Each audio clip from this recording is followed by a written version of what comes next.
എല്ലാവർക്കും നമസ്കാരം. ഭരണകൂടത്തിന് ഒരുപാട് അധികാരങ്ങളുണ്ട് അല്ലേ? ഈ അധികാരങ്ങൾക്കൊന്നും ഒരു നിയന്ത്രണവുമില്ലേന്ന് എപ്പോഴെങ്കിലും ചിന്തിച്ചിട്ടുണ്ടോ? തീർച്ചയായും ഉണ്ട്. ഭരണകൂടത്തിന്റെ അധികാരങ്ങളെ നിയമത്തിന്റെ വഴിക്ക് കൊണ്ടുവരുന്ന ആ സംവിധാനത്തെയാണ് ജുഡീഷ്യൽ റിവ്യൂ എന്ന് പറയുന്നത്. അതെന്താണെന്ന് നമുക്ക് ലളിതമായി ഒന്ന് മനസ്സിലാക്കാം. നമുക്ക് ജസ്റ്റിസ് ക്വാദ്രിയുടെ ഈ വാക്കുകളിൽ നിന്ന് തന്നെ തുടങ്ങാം. ശരിക്കും എന്താണ് ഒരു ഏകാധിപത്യ ഭരണവും ജനാധിപത്യവും തമ്മിലുള്ള വ്യത്യാസം? അദ്ദേഹം പറയുന്നത് പോലെ, ഒന്നിൽ അധികാരത്തിന് യാതൊരു അതിരുമില്ല. എന്നാൽ ജനാധിപത്യത്തിലോ? അവിടെ എല്ലാ അധികാരങ്ങൾക്കും കൃത്യമായ അതിർവരമ്പുകളുണ്ട്. ആ വരമ്പുകൾ വെക്കുന്നത് നിയമമാണ്. നിയമത്തിന് മുകളിലല്ല ഒരു സർക്കാരും എന്നതാണ് അടിസ്ഥാനപരമായ ആശയം.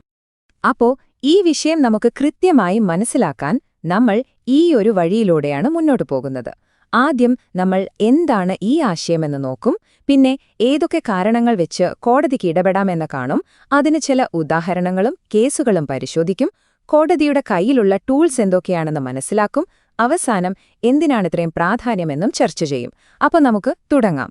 ശരി, അപ്പൊ നമുക്ക് ആദ്യത്തെ ഭാഗത്തേക്ക് കടക്കാം. ഇതിലെ പ്രധാനപ്പെട്ട ചില ആശയങ്ങൾ എന്തൊക്കെയാണെന്ന് ആദ്യം തന്നെ മനസ്സിലാക്കി വെക്കുന്നത് നല്ലതാണ്.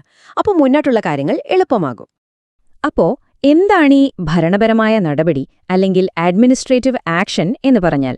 വളരെ സിമ്പിളാണ്. സർക്കാർ അല്ലെങ്കിൽ ഒരു സർക്കാർ ഉദ്യോഗസ്ഥൻ എടുക്കുന്ന ഏതൊരു തീരുമാനം അത് നമ്മുടെയൊക്കെ അവകാശങ്ങളെ ബാധിക്കാൻ സാധ്യതയുണ്ടെങ്കിൽ അതിനെ നമുക്ക് ഭരണപരമായ നടപടി എന്ന് വിളിക്കാം. ഒരു പുതിയ റോഡ് പണിയുന്നതോ ലൈസൻസ് നൽകുന്നതോ അല്ലെങ്കിൽ ഒരു പെൻഷൻ തടഞ്ഞുവെക്കുന്നതോ എന്തുമാവാം. ശരി, അപ്പൊ സർക്കാർ ഇങ്ങനെ തീരുമാനങ്ങൾ എടുക്കുന്നു. പക്ഷെ ഈ തീരുമാനങ്ങൾ ശരിയാണോ, നിയമപരമാണോ എന്നൊക്കെ ആരാണ് നോക്കുന്നത്? അവിടെയാണ് ജുഡീഷ്യൽ റിവ്യൂ വരുന്നത്. നമ്മുടെ ഹൈക്കോടതികൾക്കും സുപ്രീം കോടതിക്കുമൊക്കെയുള്ളൊരു പവറാണിത്. സർക്കാർ ചെയ്യുന്ന കാര്യങ്ങൾ നിയമത്തിന്റെ ഉള്ളിൽ നിന്നുകൊണ്ടാണോ എന്ന് പരിശോധിക്കാനുള്ള അധികാരം. ശരിക്കും പറഞ്ഞാൽ കളിയിൽ നിയമം തെറ്റിച്ചാൽ വിസിലടിക്കുന്നൊരു റെഫറിയുടെ റോൾ അതാണിവിടെ കോടതികൾക്ക്. ഓക്കെ, അപ്പോ ജുഡീഷ്യൽ റിവ്യൂ എന്താണെന്ന് നമുക്ക് മനസ്സിലായി. ഇനി നമ്മൾ ഇതിന്റെ ഹൃദയഭാഗത്തേക്ക് കടക്കുകയാണ്. അതായത് എപ്പോഴൊക്കെയാണ് അല്ലെങ്കിൽ എന്തൊക്കെ കാരണങ്ങളുണ്ടെങ്കിലാണ് കോടതിക്ക് ഒരു സർക്കാർ തീരുമാനത്തിൽ ഇടപെടാൻ കഴിയുക. ഇതിനെയാണ് നമ്മൾ ഗ്രൗണ്ട്സ് ഫോർ റിവ്യൂ എന്ന് പറയുന്നത്. ഇതിന്റെയൊക്കെ അടിസ്ഥാനത്തിലുള്ളൊരു കോൺസെപ്റ്റാണ് അൾട്രാ വൈറസ്.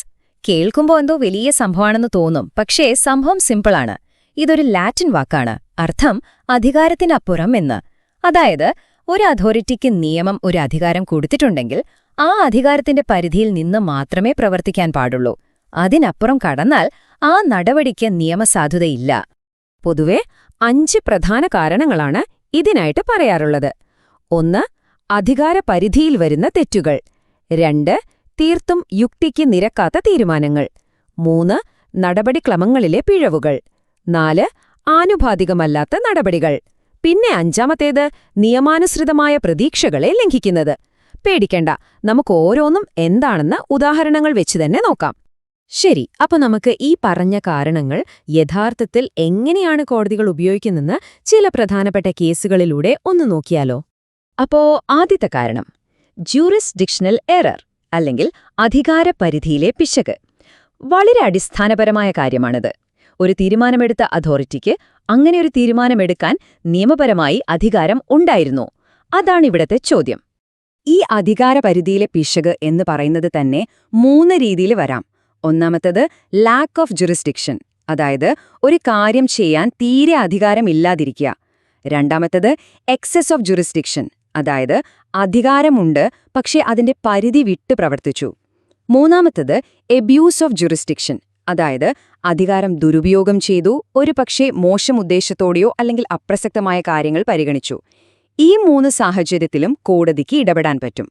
ഓക്കെ, രണ്ടാമത്തെ കാരണം ഇറാഷണാലിറ്റി അല്ലെങ്കിൽ യുക്തിരാഹിത്യം. ഒരു തീരുമാനം കേട്ടാൽ നമുക്ക് തോന്നും ഇതെന്തൊരു വിഡ്ഢിത്തമാണ് എന്ന്. നിയമത്തിൽ ഇതിനെ പറയുന്നത് ആ സ്ഥാനത്തിരിക്കുന്ന കാര്യബോധമുള്ള ഒരു വ്യക്തിയും അങ്ങനൊരു തീരുമാനത്തിൽ എത്തിച്ചേരില്ല എന്നതാണ്. അത്രയ്ക്കും യുക്തിക്ക് നിരക്കാത്ത ഒരു തീരുമാനമാണെങ്കിൽ കോടതിക്ക് ഇടപെടാം. ഈയൊരു ആശയം ശക്തിപ്പെട്ടത് വെഡ്നസ്ബറി എന്നറിയപ്പെടുന്ന ഒരു ഇംഗ്ലീഷ് കേസിൽ നിന്നാണ്. അതുകൊണ്ടിതിനെ വെഡ്നസ്ബറി ടെസ്റ്റ് എന്നും പറയും. ഇവിടെ ഒരു കാര്യം ശ്രദ്ധിക്കണം. കോടതിക്ക് ആ തീരുമാനത്തോട് യോജിപ്പില്ല എന്നതുകൊണ്ട് മാത്രം അതിനെ റദ്ദാക്കാൻ പറ്റില്ല. മറിച്ച് ആ തീരുമാനം അങ്ങേയറ്റം അസംബന്ധമാണ്, ഒരു തരത്തിലും ന്യായീകരിക്കാൻ പറ്റാത്തതാണ് എന്ന് തെളിയിക്കണം. അതായത് ആ ഒരു ബാർ വളരെ ഹൈ ആണ്. അടുത്തത് പ്രൊസീജറൽ ഇംപ്രോപ്പറൈറ്റി അല്ലെങ്കിൽ നടപടിക്രമങ്ങളിലെ തെറ്റുകൾ. ഇവിടെ എടുത്ത തീരുമാനം ശരിയാണോ തെറ്റാണോ എന്നതിനേക്കാൾ ആ തീരുമാനം എടുത്ത വഴി ശരിയായിരുന്നോ എന്നാണ് കോടതി നോക്കുന്നത്. നിയമം പറയുന്ന സ്റ്റെപ്പുകളൊക്കെ പാലിച്ചോ? ആ പ്രോസസ് നീതിയുക്തമായിരുന്നോ? ഇത് മനസ്സിലാക്കാൻ ഏറ്റവും നല്ല ഉദാഹരണമാണ് റിഡ്ജ് വേഴ്സസ് ബാൾഡ്വിൻ കേസ്. സംഭവം ഇതാണ്: ഒരു പോലീസ് ചീഫിനെ പിരിച്ചുവിടാൻ ഒരു കമ്മിറ്റി തീരുമാനിച്ചു. പക്ഷേ ആ യോഗത്തിലേക്ക് അദ്ദേഹത്തെ വിളിച്ചില്ല. അദ്ദേഹത്തിന് പറയാനുള്ളത് കേട്ടുമില്ല. കോടതി പറഞ്ഞു, ഇത് പറ്റില്ല, ഇത് സ്വാഭാവിക നീതിയുടെ ലംഘനമാണ്. കാരണം ഒരാളെ ബാധിക്കുന്ന ഒരു തീരുമാനമെടുക്കുമ്പോൾ അയാളുടെ ഭാഗം കേൾക്കാനുള്ള അവസരം കൊടുക്കണം. അത് അടിസ്ഥാനപരമായ ഒരു കാര്യമാണ്. നാലാമത്തെ കാരണം പ്രൊപ്പോർഷണാലിറ്റി, അതായത് ആനുപാതികത്വം.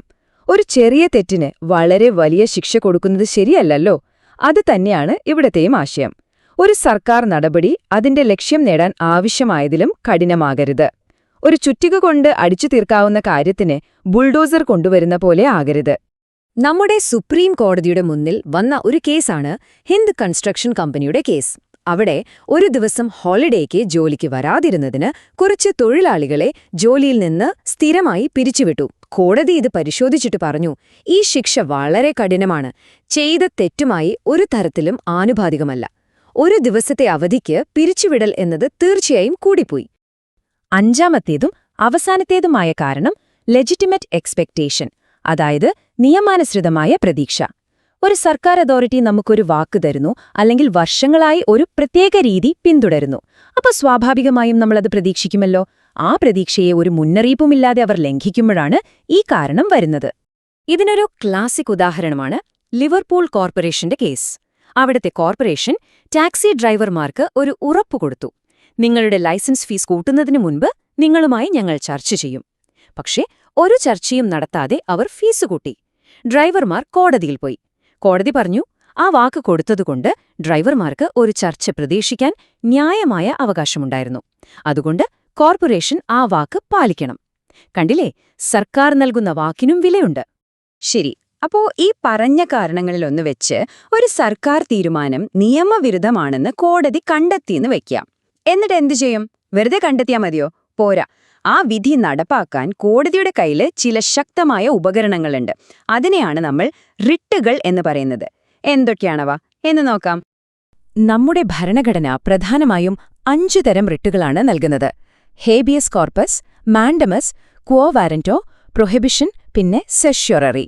സുപ്രീം കോടതിക്ക് ആർട്ടിക്കിൾ 32 പ്രകാരവും ഹൈക്കോടതികൾക്ക് ആർട്ടിക്കിൾ 226 പ്രകാരവുമാണ് ഈ അധികാരം കിട്ടുന്നത്. ഓരോന്നും പെട്ടെന്ന് നോക്കാം. ഹേബിയസ് കോർപ്പസ് എന്നുവെച്ചാൽ ശരീരം ഹാജരാക്കുക എന്നാണ്. ഒരാളെ നിയമവിരുദ്ധമായി കസ്റ്റഡിയിൽ വെച്ചാൽ അയാളെ കോടതിയിൽ ഹാജരാക്കാൻ ഈ റിട്ട് വഴി ആവശ്യപ്പെടാം. മാൻഡമസ് എന്നാൽ ഞങ്ങൾ കൽപ്പിക്കുന്നു. ഒരു സർക്കാർ ഉദ്യോഗസ്ഥൻ ചെയ്യേണ്ട ഒരു കാര്യം ചെയ്യുന്നില്ലെങ്കിൽ അത് ചെയ്യാൻ കോടതിക്ക് ഈ റിട്ട് വഴി കൽപ്പിക്കാം. ക്വോ വാരന്റോ ചോദിക്കുന്നത് എന്ത് അധികാരത്തിൽ എന്നാണ്. യോഗ്യതയില്ലാത്ത ഒരാൾ ഒരു സർക്കാർ പദവിയിൽ ഇരിക്കുന്നുണ്ടെങ്കിൽ അത് ചോദ്യം ചെയ്യാനാണ് ഈ റിട്ട്. പ്രൊഹിബിഷൻ എന്നാൽ വിലക്കുക.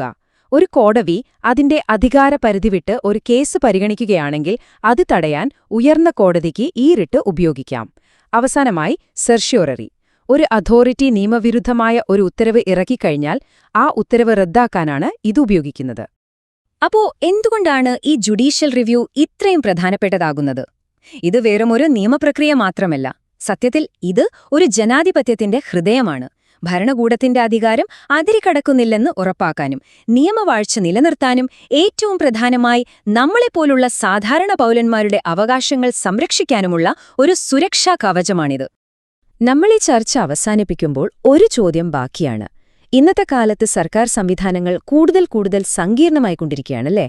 അപ്പോ ഒരു വശത്ത് സർക്കാരിന് കാര്യക്ഷമമായി പ്രവർത്തിക്കാനുള്ള സ്വാതന്ത്ര്യം വേണം, മറുവശത്ത് കോടതികളുടെയും മേൽനോട്ടവും വേണം. ഇത് രണ്ടും തമ്മിലുള്ള ഒരു ശരിയായ ബാലൻസ് അതെങ്ങനെ കണ്ടെത്താം? ഇതെപ്പോഴും പ്രസക്തമായൊരു ചോദ്യമാണ്. ഇതിനെക്കുറിച്ച് നിങ്ങൾക്കും ചിന്തിക്കാം. മറ്റൊരു വിഷയവുമായി വീണ്ടും കാണാം.